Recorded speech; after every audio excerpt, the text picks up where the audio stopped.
This is The Joe Gaither Show on BamaCentral.com.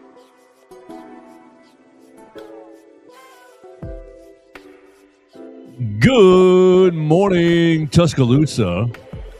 Good morning, Tuscaloosa, Internet world, West Alabama. How are we doing today on a Monday? It's the Joe Gaither Show on Bama Central, BamaCentral.com. First Monday of the month. Happy February to you and yours. It's the love month. Fellas, it's February 2nd. You have 12 days to get something in order for you and your significant other. Can't wait to have a great February Super Bowl month. You get a lot, kind of the back half of SEC basketball season. It's great. It's going to be awesome. Isn't the Masters? Masters is the start of March, right? It's the first weekend of March. That'll be in April. After March Madness. That's right. Super Bowl, March Madness. Then you have the Masters. So big spring ahead of us, but it's the first day of February. Hope you guys had a great January. It's the Joe Gaither Show on Bama Central, BamaCentral.com. You're watching us on the Bama Central YouTube channel. You're listening to us on Apple Podcast, Amazon, Spotify. Theo, I looked this morning. Our average download count went up by one kicker. So somebody else has joined the show, and we appreciate them for subscribing, rating, and reviewing the program. You can find it, as we said, on Apple Podcasts, Amazon, Spotify. The program is live in the Derek Daniel State Farm Studios. You can call Derek for all of your insurance needs at 205-758-3391. Like a good neighbor, Derek Daniel is there. The program is also proudly brought to you by Purple Turtle Roofing. Call Purple Turtle Roofing at 877-787-6635 for all of your roofing needs. Purple Turtle Roofing specializes in residential roofing, commercial roofing, emergency storm repairs, full-on roof replacement, insurance claim support, and more. Theo, tomorrow we're going to have Brax Garrison join us on the program. Brax is going to give us his 5 favorite transfer portal players. So I can't wait to hear from Brax from Purple Turtle Roofing. Call him today. Get him up on your roof for a free roof inspection at 877-787-6635.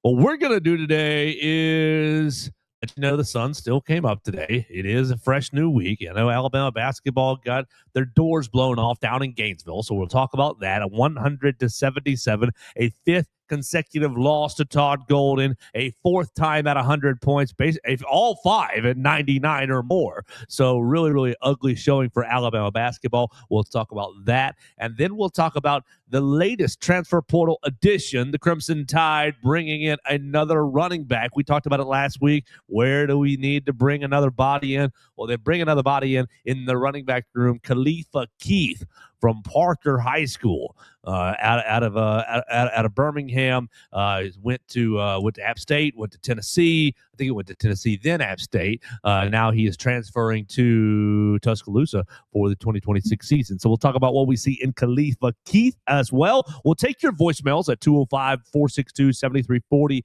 extension 800. I do have a voicemail in the tank. Robert from Brookwood, appreciate your call. I haven't looked at the transcript yet, so I'm not sure what his call is on.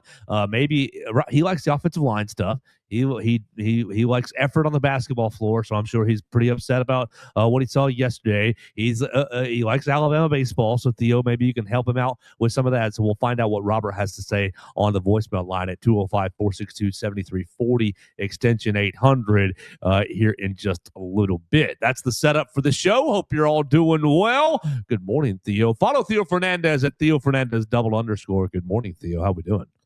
I'm doing great, Joe. Good weekend. A lot going on and ready to go. Good weekend. What'd you do? I was anchoring over at WVUA. Again, I've gotten more opportunities there, getting to continue to gain some on-air reps and speak to the great people of West Alabama. And they were not very happy with the newscast I delivered on Sunday when, first of all, coming into the day, we thought we were going to do lead off the show with just talking all basketball. And then, when LSU women's basketball beats you by 40, and then Florida drops 100 on you. Yeah, there's not much to talk about there. So I kind of just tried to give the highlights of the game, get through it, get out of it, and hopefully get it off the people's mind because nobody wants to dwell on a game like that, man. Oh, gosh, yeah, no. Saturday, weird day, fun day. I sat around and I watched the Royal Rumble. Royal Rumble over from Riyadh, Saudi Arabia. It's kind of yeah, exactly. That's where I want to go. It starts basically WrestleMania season starts with Royal Rumble, and so for the next couple of months we'll be in WrestleMania season. But the reason we're bringing it up right here on the show is former Alabama SEC champion Obafemi came out with the number one slot. If you're not familiar with the Royal Rumble because you're not a wrestling fan, that's A-OK. 30 men go into the ring one after another, and you got to throw them over the top rope to eliminate them.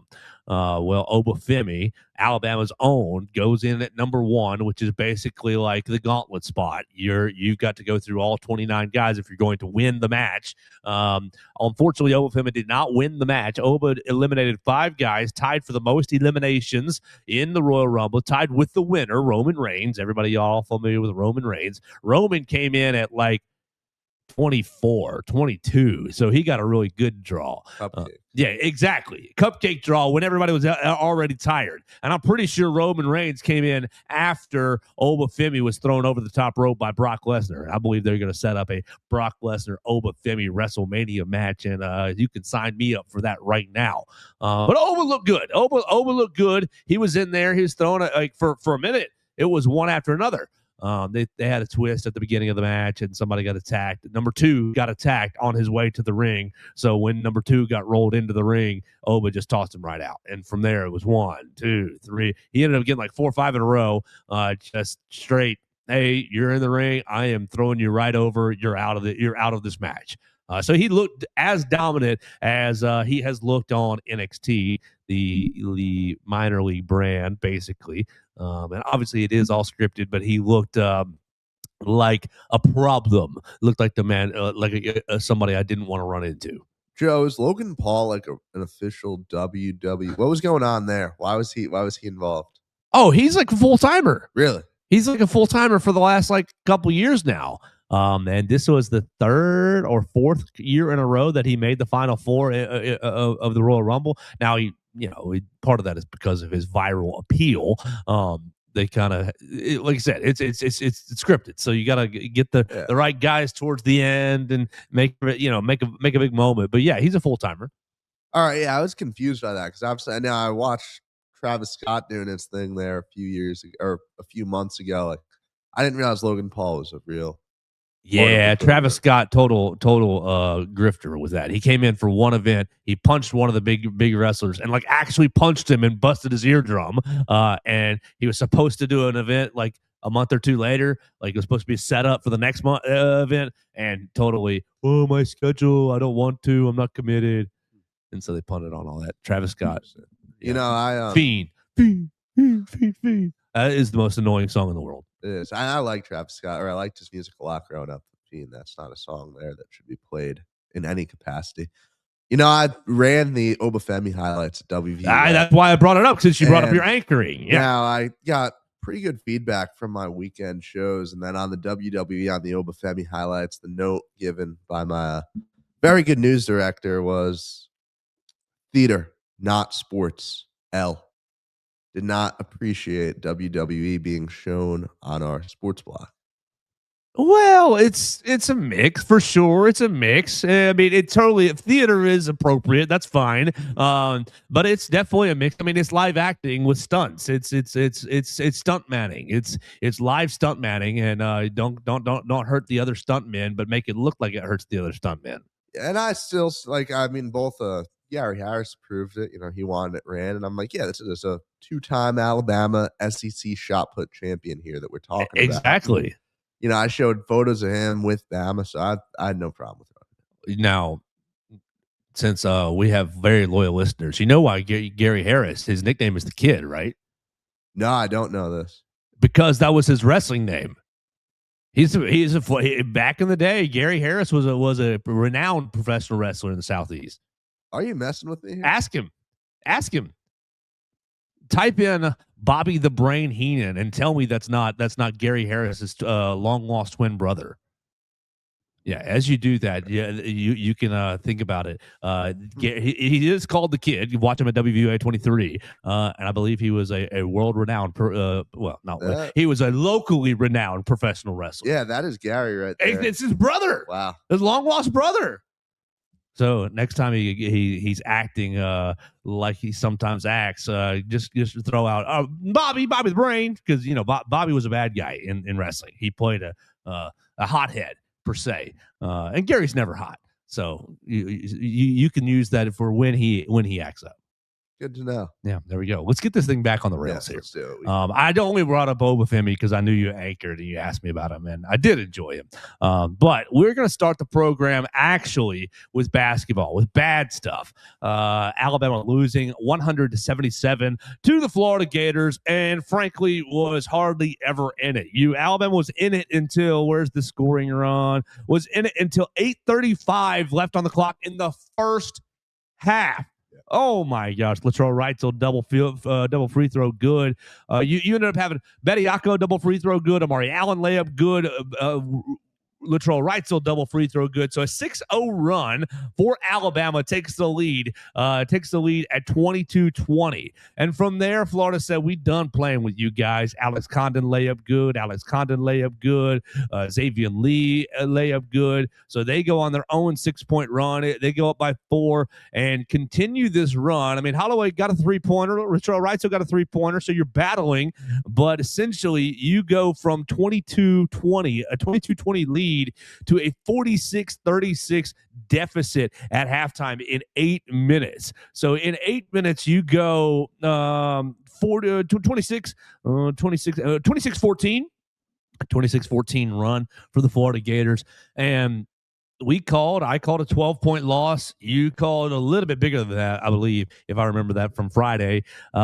Alabama just absolutely decimated inside. Again, your post play when you're playing against these Florida big men has to be really strong, especially defensively, and it absolutely wasn't. And then you add that into the Alabama guards could not protect the basketball at all. 18 turnovers for the Crimson Tide, a season high in giveaways, yields 25 points off turnovers for the Florida Gators. And how many points did you get off turnovers? 0.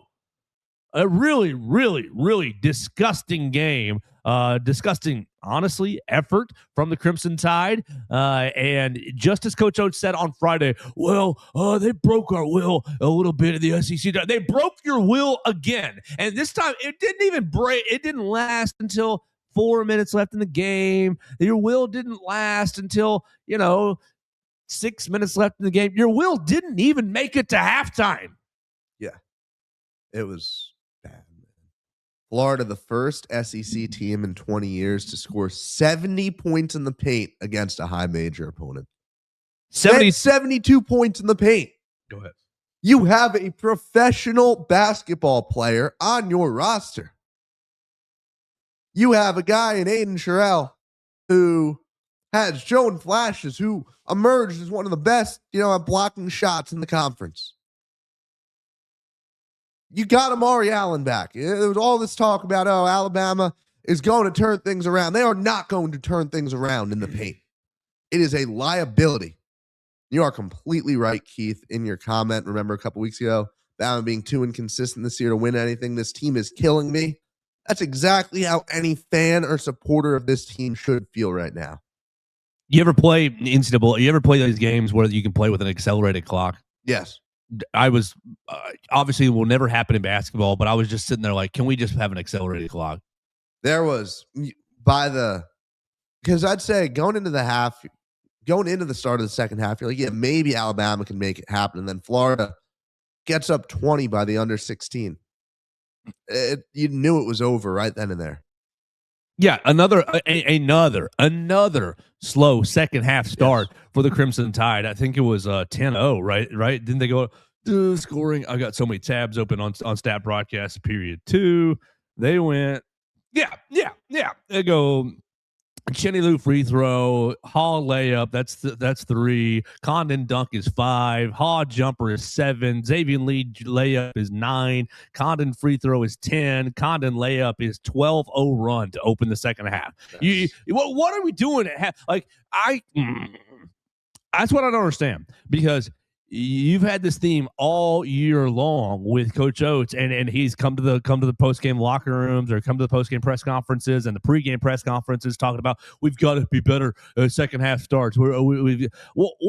What is happening at halftime to where everyone is either going to sleep? I mean, that's not what's happening, but like everyone is. Are you just is it dead silence in the locker room? Is it too much Nate Oats yelling in the locker? I have no idea what is happening at halftime to where everybody goes, well, now I got lead in my rear end and I cannot move and I don't play with strong effort. Like, are you not getting enough electrolytes? Do we need more Uncrustables? What do we need to do at halftime? Like the halftime formula needs to be entirely examined.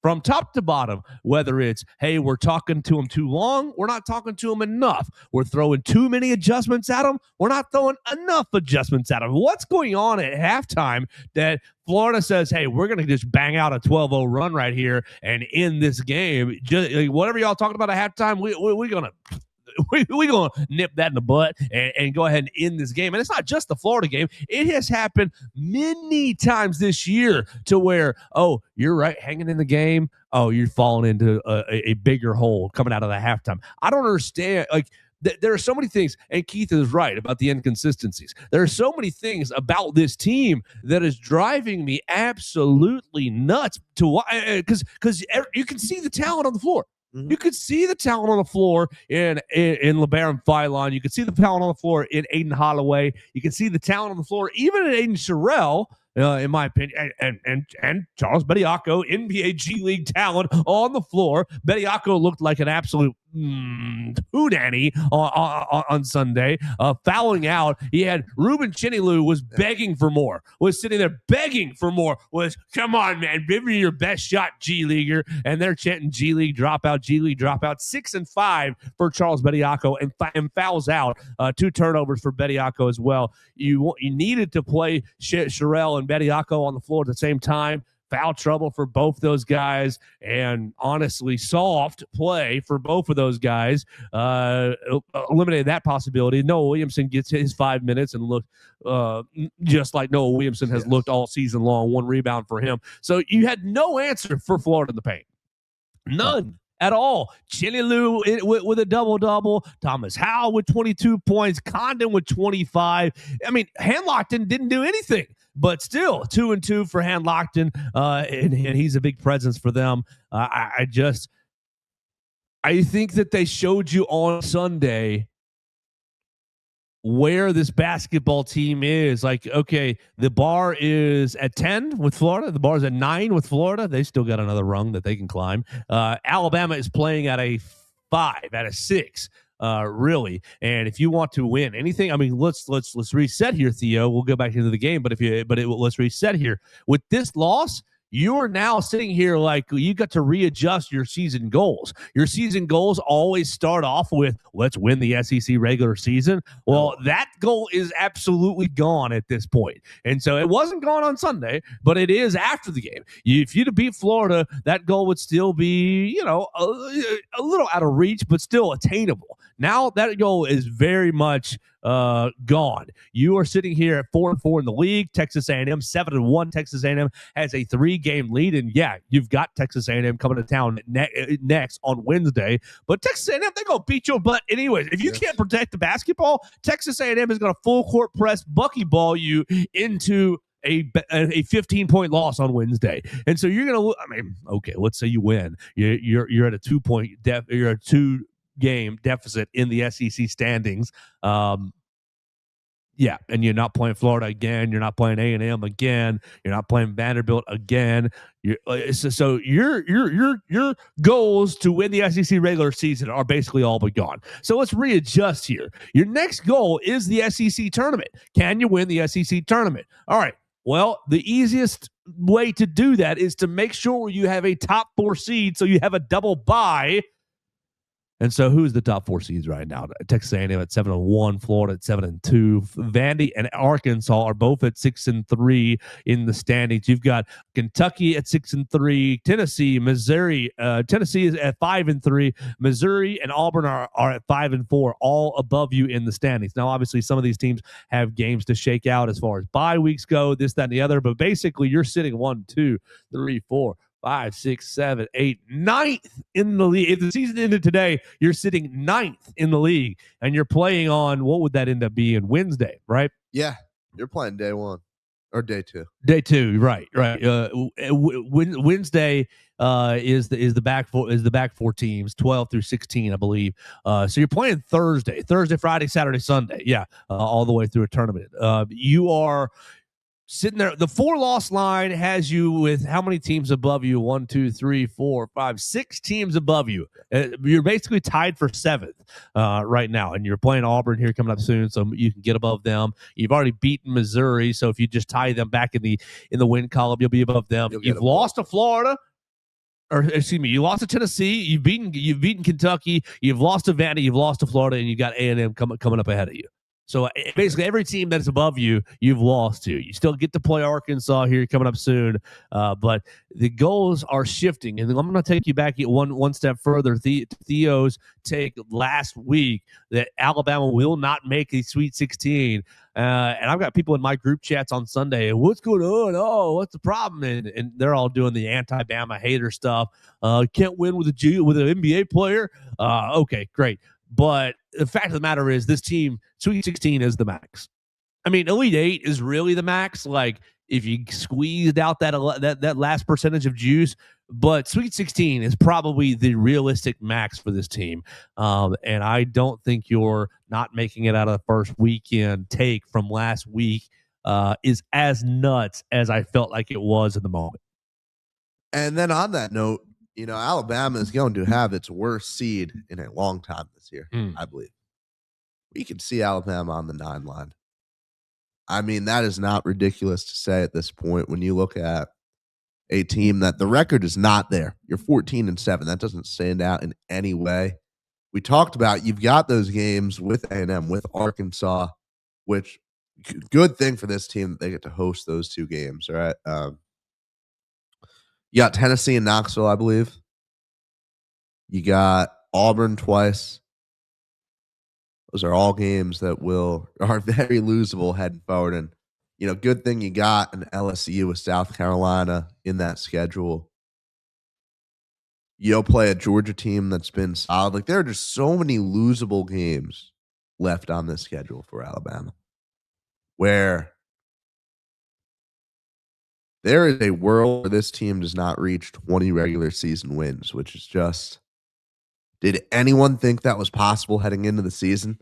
Did we see this team failing to hit 20? No, it's ridiculous, but that is where we could be. In fact, let's take a look.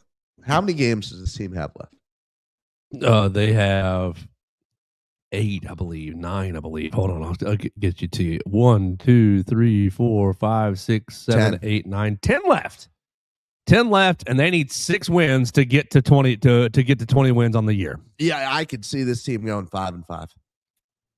I mean, it's not likely. You should win 6, but you're telling me you split with Auburn, you lose to an A&M team that looks better than you right now. You lose to an Arkansas team that, yes, they just lost to Kentucky, but they're good. You go into Georgia, and I mean, that is a Bulldogs team that can score points fast, that can play at a fast pace and, make a lot happen. And then you go in and can't beat Tennessee and Knoxville again, which I would expect Alabama to lose that game. In fact, if there was one game on this schedule remaining, I would pick for Alabama to lose, like, as a lock. It would be that Tennessee game. Nate Oats unable to beat that program. I've got 6 wins left. 7. I've got 7 wins left. Yeah, I think you will hit 20. I think you'll end up going 6-4 down the stretch, but I could see it ending at 19. I can as well. I've got 7 wins that I'm counting just on my hands. Losing this week to A&M, losing at Auburn, winning at Ole Miss, winning against South Carolina. You're going to beat Arkansas because Coach kind of has Coach Calipari's number. You are going to win at LSU and Mississippi State. So that's 5. Yeah. Losing to Tennessee, you can coin flip it with Georgia, honestly, at Georgia. And then I think you're going to win the Auburn home game. So I've got 6 on my sheet with maybe a 7th. Yeah, I think Auburn, you're going to split. That's why I had them losing this coming Saturday and winning the finale. Joe, so you are forecasting a world where 21 and whatever that is. Yeah, you're forecasting 21-8, 21-9. Alabama losing the next 2 games, dropping to 4-6 in SEC play with 4 out of 5 losses. That'll give us another very fun week of talking about this team if those results hold. Man, A&M is a big game. A&M is first of all, the Aggies are not ranked still somehow. That'll change here about an hour. It's going to change, yes. I forget the poll comes out today. About an hour, so that will adjust and change. And they will take our spot in the poll. And Alabama is not a top 25 team. So, Theo, I had one huge takeaway. Well, maybe it's not huge, but one main takeaway from the loss yesterday. What is it? My main takeaway from the loss yesterday is that Florida looks like a team that has been playing together and has continuity and started in, their non-conference play wasn't amazing. They had some issues in non-conference play, particularly with the guard play, I believe, losing their season opener to Arizona, losing to TCU, losing to Duke and UConn in back-to-back games. They opened up SEC play with a loss to Missouri, but then they have gone on a run, winning 1, 2, 3, 4, 5, 6, 7 of the last 8 games in SEC play. And to me, Florida looks like a team that has taken a few lumps in non-conference play, but worked through them. Looks like a team that has been coached hard. It looks like a team that is deliberate. Looks like a team that knows their system. Looks like a team that's committed to winning. And so to me, it's like, wow, this looks like a team that has developed through the year. As started off at a, just put a number on it. Started off at a 7, and now they're playing at a 9, right? And you can see them getting to a 10 by the end of the year, right? Yes. Alabama looked like a team on Saturday, on Sunday, that started the season at a 6 and is still playing at a 6. Started the season at a 6, and like a lot of that's where the gray area comes in for me right now, Theo, is the injury factor. What is the injury factor? How much can you quantify it? How much is the impact? Because on Sunday, it looked like a team that didn't know defensive coverages, didn't know defensive switches, that didn't understand where they needed to be, who they needed to pick up. There wasn't good communication on the defensive end to where you're letting easy buckets, 72 deadgum points in the paint. You're letting easy buckets get you in actions and movements and screens. And you can talk about, are they setting illegal screens, this and that? Are they laying in the paint too long? Okay. I don't want to talk about officiating. I don't care about that. Right. Exactly. It doesn't matter. You're not in the right place to physically challenge these men, and they're dunking all over you. And it's just one-way traffic on the Florida offensive end. And then you get to the other side, and it's Alabama on offense, and it's turnover after turnover, turnover, turnover. And to me, it looks like a team that, I haven't really played a lot of offense with this group or with that group, or with the groupings and pairings just don't look cohesive. They still look like you're playing at the rec because you're still trying to figure it out. And I want to give Coach Oats, his adequate credit, but I also want to, ask where the line is to criticize him, because you haven't the team just did not look like any better than they have looked in November. And now a lot of it is, Collins is out. You thought you were going to play with him. Davion Hannah, best perimeter defender. And Coach, I wish you would just stop calling these new players. This is the best shooter I've ever had in this program. This is the best perimeter defender I've had in this program since Herb Jones. I just stop saying these superlatives. But, okay, you're down on Collins. You get him for 2 games. He's out. He barely plays. Noah Williamson, hurt in the summer, sick in the summer, doesn't really get integrated into the team. Jaleel Bethea, busted toe in the summer, doesn't really get integrated with the team. You You end up having Davion Hannah, medical issue. Okay. Was looking like a dog, now is on the bench. You end up with Latrell Reitzel, still not fully recovered from the Achilles all the way up until about a week ago, it seems like. And still, I would say it's a question mark. And so you've had him on the sidelines. Well, how much has he been practicing? How much has he been working since November with this team, since October with this team, when camp really actually opened? You've got LeBarrett, who has how can he handle the weight and the pressure of being the guy and being the usage player, the player who the ball's in your hand all the time? Well, full body cramps a couple of weeks ago, and he's got a couple problems with his body. Okay, Aiden Holloway, busted up wrist. He's been in and out of the lineup, and so it's just like, where do you quantify this? Aiden Terrell, full body cramps. It doesn't matter. Pick a guy.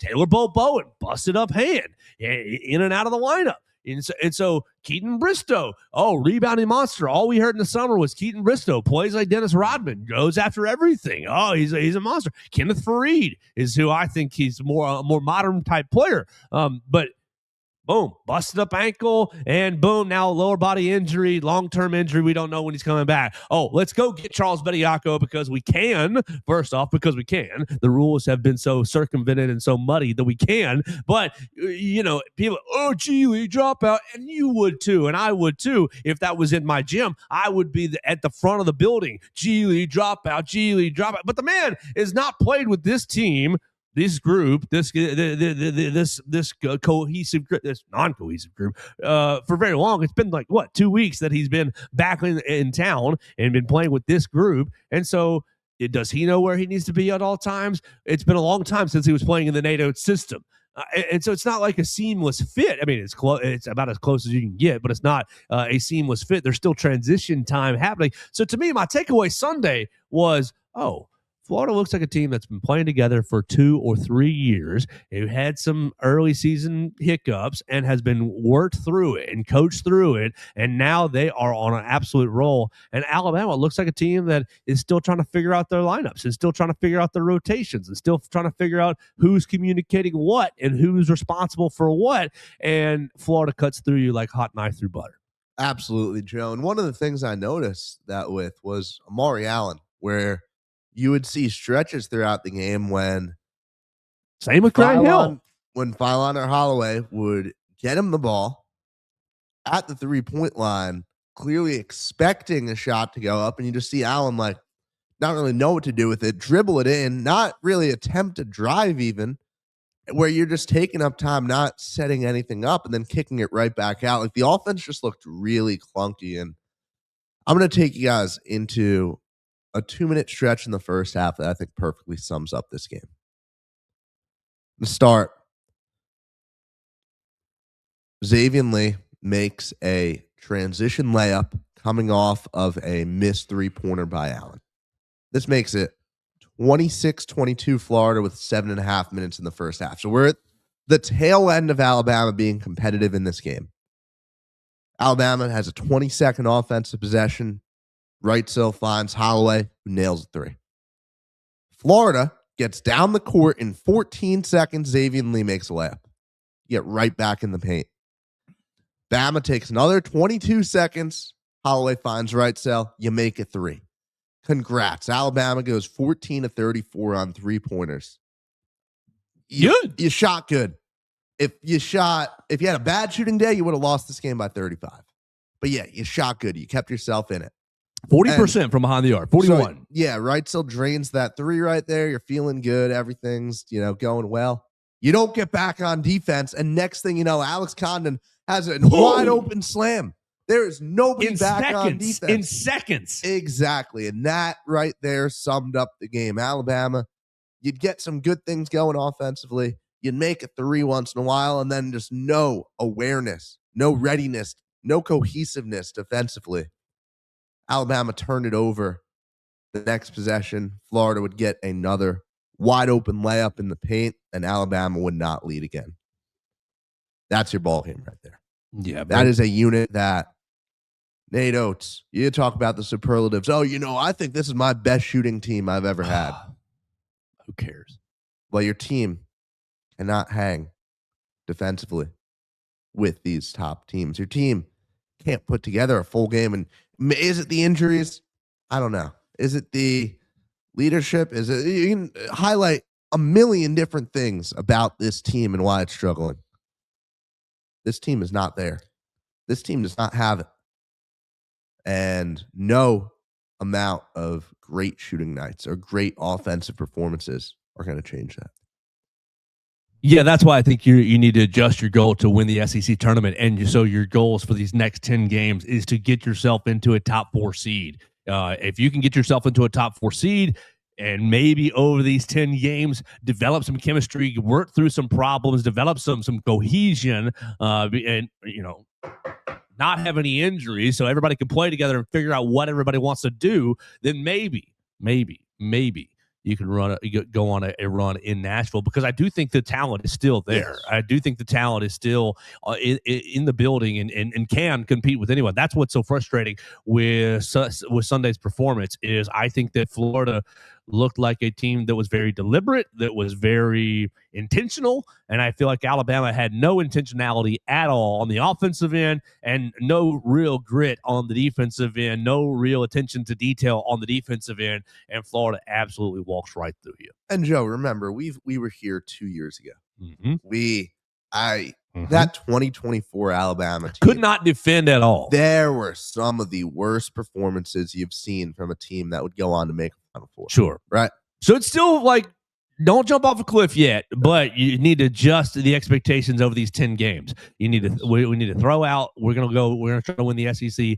We need to develop some chemistry and develop some momentum and develop some hey, we're playing hot going into the tournament.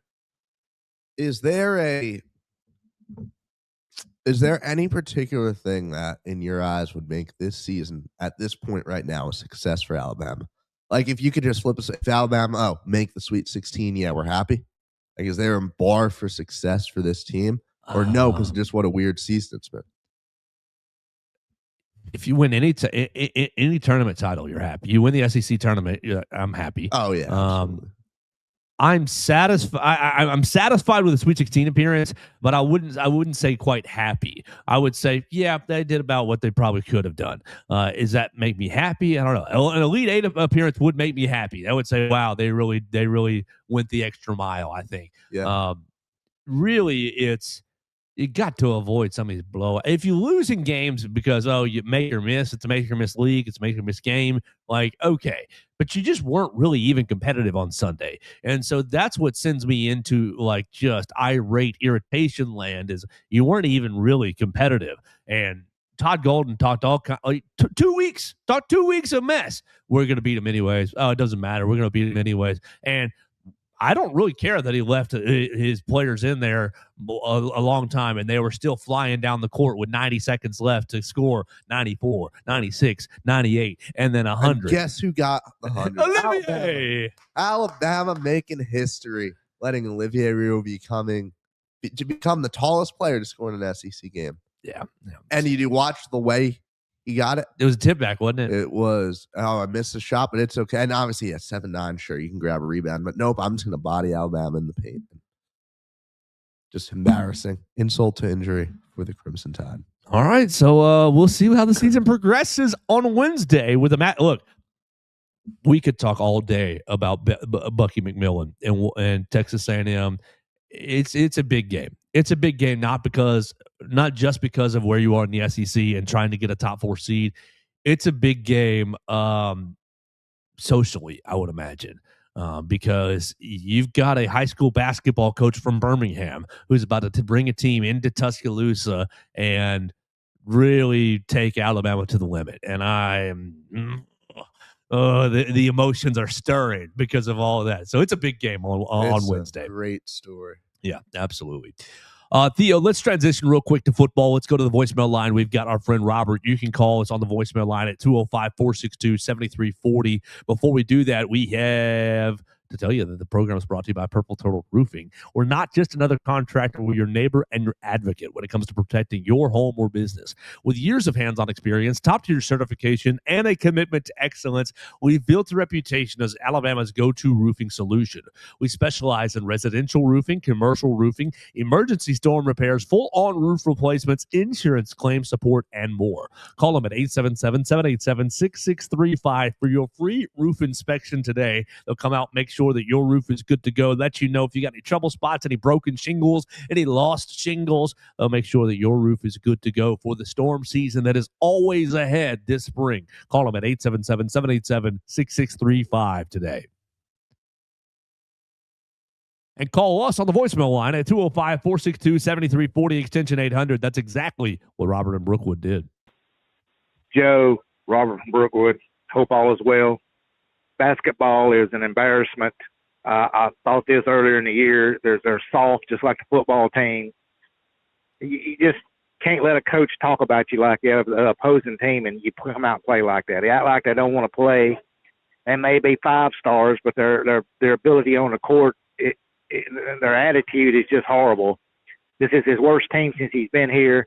I don't know what to do. He don't call timeouts. Another team can go on a 20-0 run. He doesn't call timeouts. I love Oats, but there's just some things that just drive you crazy. As far as Florida and their punk coach, what do you expect from him? They act like they ain't never won a game after they beat us the other day. Plus, he was an assistant at Auburn, so that tells the story there about the punk coach at Florida. It's just basketball is very frustrating. It's just frustrating. I think the NCAA might get us because we deliberately played Biaco. I don't know. It's just a long year, and I just wish basketball would hurry up and end. Have a good one, guys. As Robert from Brookwood joining us, like I said, 2 o'clock. I wanted that game to be over. As soon as that run happened with 8 minutes left in the game, I was like, yeah, we don't need to watch the second half. Robert's just ready to hit the simulate button on the season and get us to he's not wrong. April. Yeah, it's hard to argue with that. And hey, then we're in SEC playing baseball, and then everything will be good for this, what should be a very fun Alabama team. Theo, at some point this week, I want to get a baseball preview from you. Excellent. Not today. Well, my Just a Minute today on BamaCentral.com will be about the baseball team, what I saw from some of the scrimmages the team had this weekend. And okay. Some analysis, breakdown of it, and it's going to be a fun season there. Got a bunch of flame-throwing arms from the mound? That's the one iffy area for this team. All right. We'll see. We'll see what happens with the baseball team. We'll get a baseball report from Theo here in the next few days. Let's finish the program up. You got about 10 minutes left. Let's finish the program up with football because, man, did you see Marquise Mays? Marquise Mays did not like this addition. Alabama bringing in a transfer portal running back, Khalifa Keith. Khalifa Keith from Birmingham, Alabama. Parker Thundering Herd becomes the third Parker Thundering Herd player on the team. Quick trivia. Can you name the other two? Wait for it. Don't let them think. Yeah. Let them think. 2, 1. If you said Jeremiah Beeman, there's the easy one for you. And if you said Caleb Wilson, it's Wilson, right? From the transfer from Washington. Yes. There's the other. So now you have 3 Parker Thundering Herd players. Khalifa Keith comes in by way of App State at 6'1", 217, and people are I think not he's 235. Oh, that I'm looking at his huddle tape, so that's high school. Khalifa Keith. Let's find out exactly what he was on the App State roster. 6'1", 235, big man. Big fella coming in for the Crimson Tide, and everybody was unhappy because he has basically no statistics at all playing at Tennessee and at App State. 3 years in college, played 2023 in 12 games, 11 attempts, 24 yards. He played in 4 games for the Volunteers in 2024, played in 4 games, 21 attempts, 100 yards, 1 catch for 8 yards. He scored a touchdown as well, rushing touchdown. And then last year for App State, played in 6 games, 3 attempts, 8 yards. So not very much production. 35 college rushing attempts for 132 yards and 1 touchdown, 1 reception for 8 yards for Khalifa Keith. And I would just say, fellas and ladies, if you're upset about this, take a deep breath. Like, you got to get another body. How much did you really use Dre Washington this past year? Hardly ever. No, and that's one of the things that we were talking about a few weeks ago when you were talking about wanting another body in the room. And I'm kind of been on the tape, as most people have, that we don't need any more production.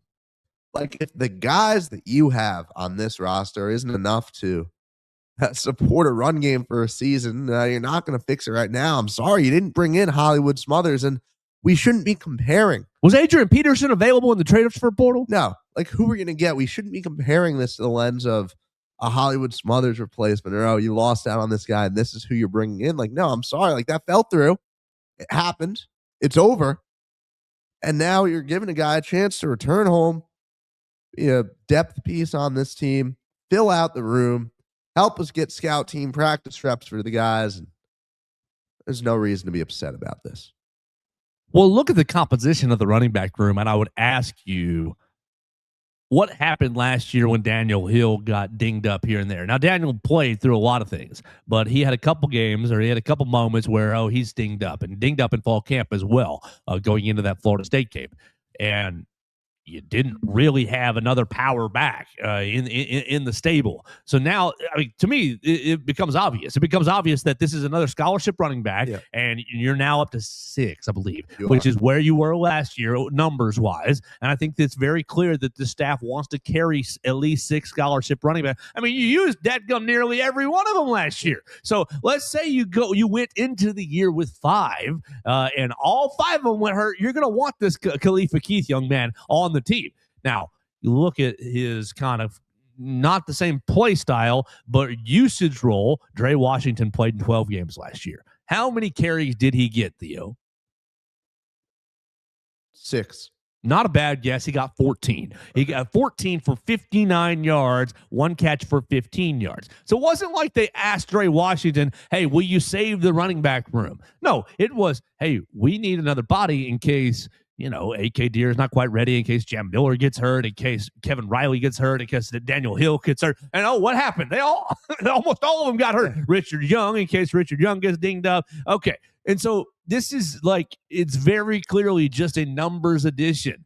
Are you expecting him to be RB1? No. If you were thinking that Alabama was shopping for an RB1 in the transfer portal, you misjudged where the running back room is, and you misjudged the staff, and you misjudged the transfer portal. Yeah, because quite frankly, there's talent in this room. I mean, the expectation is that Daniel Hill improves off what he did this year, that A.K. Deere is ready to take a jump into being a feature-type back, that Kevin Riley, I mean, look, he gave us enough good things last year, right? Kevin Riley had his moments, and you anticipate the development of that over the course of the year with an offensive line that can hopefully better block for running backs.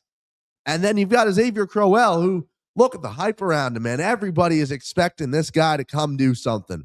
Why in the world would Alabama need another big-time running back? And you've got Trayshawn Brown, the 3-star freshman from Huntsville, Texas, alongside Keith now as the depth pieces in this room.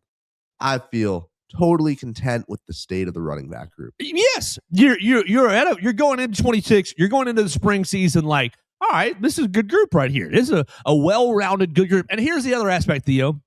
I have no solid information here, so here's a guess. But what do we think they offered Khalifa Keith in NIL to come here? Yeah, you guys do the math on what he is getting money-wise. I mean, so when you were talking about Moneyball a couple of weeks ago and spending the money wisely and looking for the right additions and looking for guys that are hungry and looking for guys that are fit, it lines up perfectly. You're not going to throw, I don't even want to throw out a number, but you're not going to throw $500,000 at a running back who's going to be sitting 5th and 6th in the depth chart. So because they're sitting 5th and 6th in the depth chart, you got to find a guy who looks like they're about 5th and 6th in the depth chart, kind of a player. And so you say, we're going to pay you